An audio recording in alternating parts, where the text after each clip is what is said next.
Hey everyone, and welcome to Nanny Cooks from the Ozarks. And boy, do we have a treat for you today.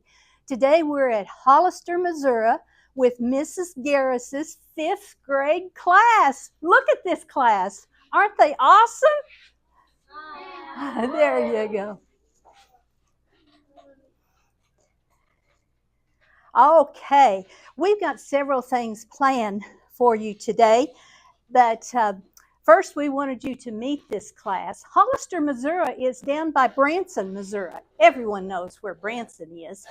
And we're going to be working a lot with grains today and talking about the nutrition value. And here we have someone, is your name Luke? Mm-hmm. Luke is grinding grains the way they did it a long time ago. And it's not easy to do. It takes a lot of muscle to do. Thank you, Luke. Okay, here we go. We've got a picture here of who the kids are calling hubby, because that's what we call him. This is my husband, John. And the way I got started on all this nutrition stuff is we retired back in 2011. You kids weren't even born yet when we retired.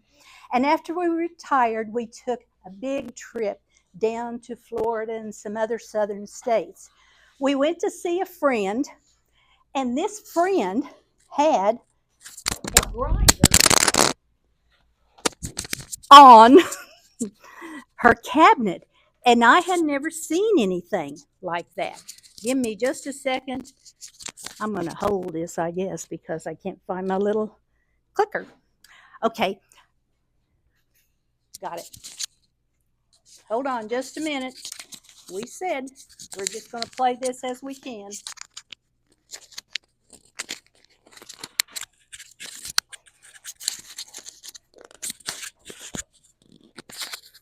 I can cut this out of the video. So, all righty. Now we're down in Florida. We're at her friend's house, and she had one of these on her cabinet. And I asked her what it was. And she said, that's a grinder to grind seeds, mainly wheat, to make bread. And that's how they were making their bread, so it would be more healthy. And we already showed you what the wheat looks like. It's just small little seeds. And we can turn it on, and then it comes down through here. And I'm going to turn it on so you can see how it works. But now it kind of sounds like a jet airplane taking off. So get ready for a loud noise.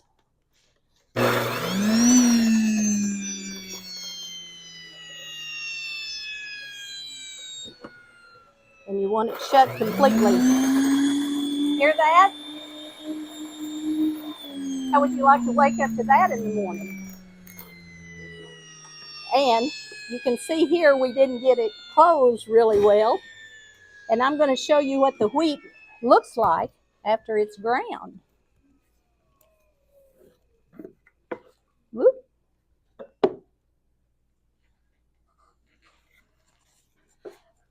Look here. This is our flour now. See this? What's different from the flour that you see at home, probably? It probably has extra preservatives in it, and this is fresh, so it has a different color that we're not used to. Excellent answer, because this has all parts of the wheat. Now, I'm going to move on down to another. We're talking about the whole grains. This is the wheat kernel, what it looks like. And there's 3 main parts of it. There's the germ, one called the endosperm, and then the bran. You've heard of bran flakes, haven't you?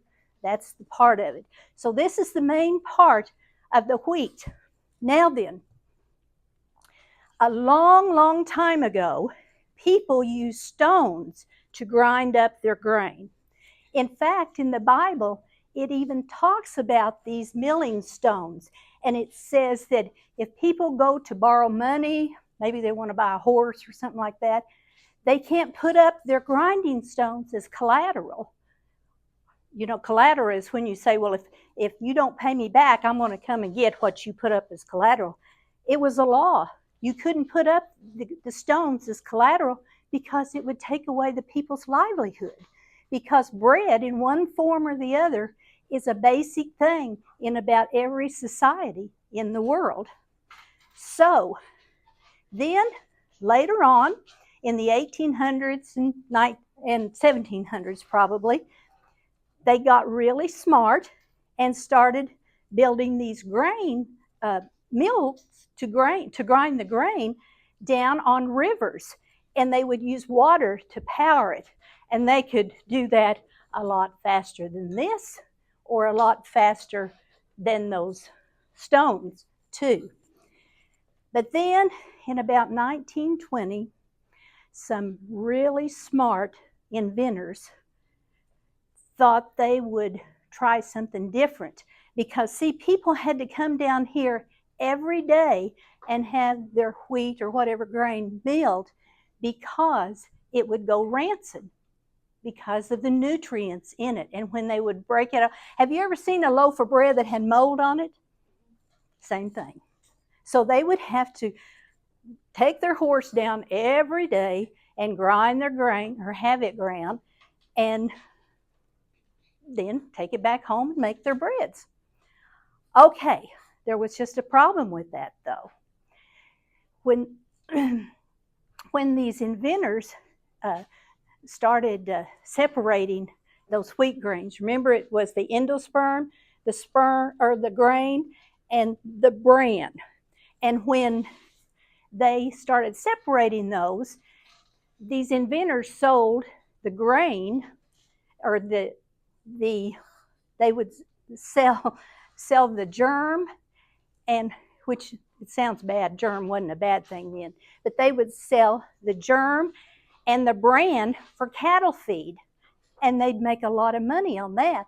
And then the only thing left was the endosperm that didn't have any nutrients in it. Well, a lot of diseases started popping up. One of them was called beriberi. It's a vitamin D deficiency, and it's a nerve deficiency. People that would get this, a lot of times they couldn't even walk. And another disease was pellagra, and it's a vitamin B deficiency. And look what it did to their hands and arms too. So the government stepped in and said, look, we got to do something. There's too many people that are being sick over this. So they made these inventors start fortifying the flour. In other words, they would put artificial vitamins in it. And that took care of a lot of this problem. But we still have a lot of problems today because of this old white bread that's nothing but the endosperm. Now, this is a bread like a lot of you probably get from the grocery store. You think it's a good bread. You know what it mainly is? Air. Watch this.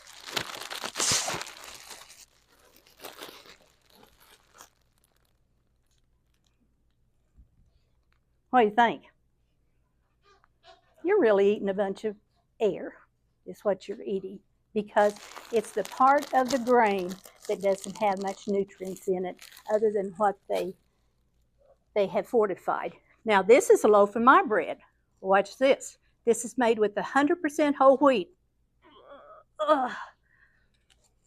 I'm exaggerating just a little bit, but see, you've got the bran in here, you've got the germ from the bread and the endosperm and the nutrients in it. So that's why, one of the reasons that we do this every day. Okay, now I showed you the grain meal and we demonstrated it, and I even made a little bit of a mess here on the table, but that's okay, we'll clean it up. So the next thing, you know what? Constipation's a big problem in our world. Didn't you want to come here today and talk about constipation?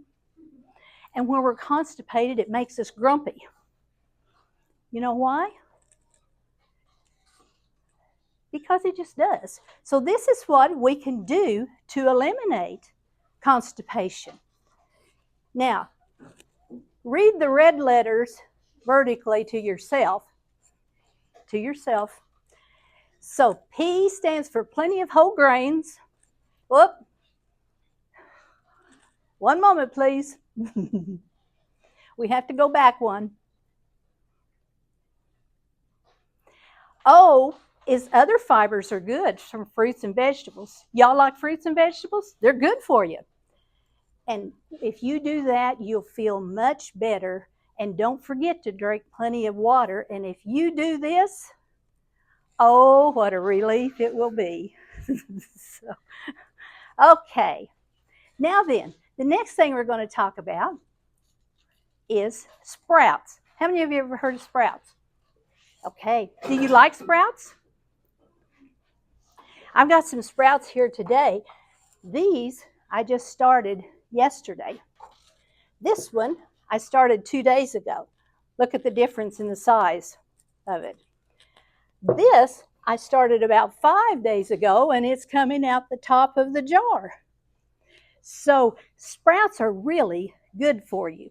So now, if you'll look on your table, let's look at the one that's marked number 1, and that's the grains. These, and you can take these home with you and maybe show your parents what they are. And then I have on number 2, this is something for you to taste.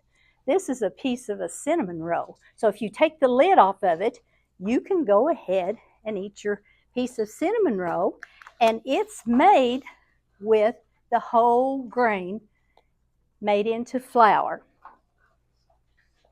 So you can go ahead and eat that now if you would like. And while you're doing that, I'll tell you a little more about the sprouts. Sprouts are really good in salads. They're good just to eat by themselves, too. What do you think of that cinnamon roll? Good. It's the best you've ever had? Oh, okay. Okay, back to the sprouts. I would never buy sprouts in a grocery store. You know why? You don't know how they were prepared. You don't know how old they are. And if you ever start to eat sprouts and they feel kind of slimy, throw them away. You don't want to do that. But these are nice, fresh sprouts.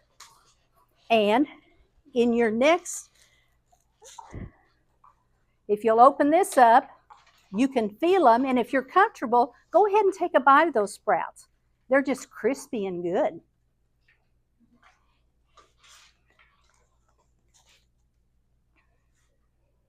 What do you think? Mm-hmm.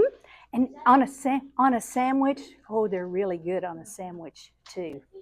And you can, these are just little bitty seeds. This one in particular has alfalfa seeds, radish seeds, broccoli, and clover. And then when you mix it with water, they germinate and they start growing. Okay? All right. This is all the things about sprouts. They're very nutritious, especially vitamin C. In the wintertime, they're a great thing to have. They also are like a little mini multivitamin too. If you eat just that amount of sprouts that's in your little dish there, if you eat that every day, that would be like taking a multivitamin. They're really good in smoothies too. And like we said, they're best to grow at home. You want to make sure they're sanitary. Okay, now then, you have a straw and you have the number 4. And YouTube land, we're going to leave you right now, and we've got some more important projects to do with this class. So thanks for joining us. Don't forget to like us, and don't forget to subscribe. And we'll see you the next time. Bye-bye.